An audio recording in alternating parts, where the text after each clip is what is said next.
Didn't see you there. Andy here, at the Rose and Crown Nimsfield and the Falcon Steakhouse.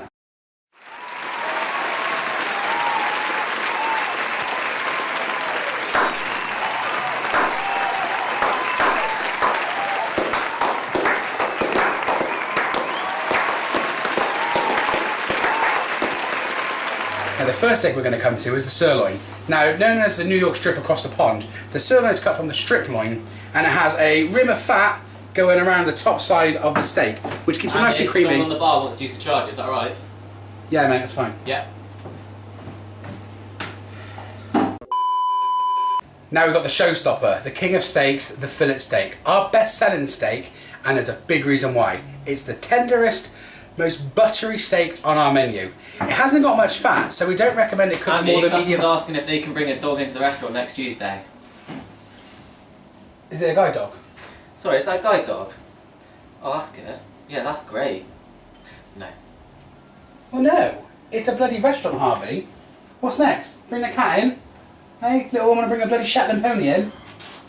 I'm afraid that's the lady. Jesus Christ, this kid.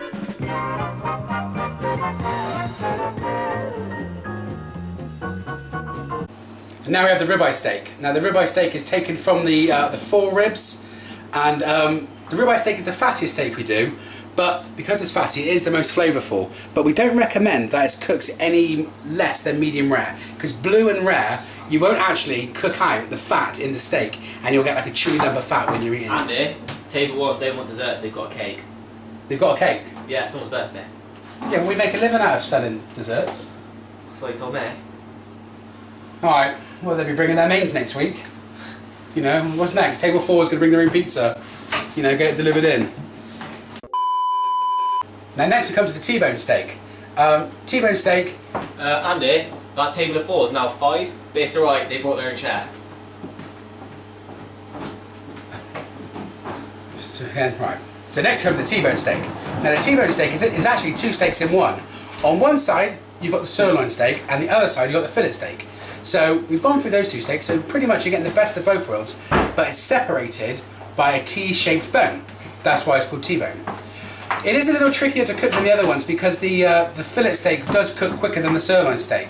So you can't always guarantee that you're going to get it absolutely perfect, but we try our best and that's what we do for a living. What was that?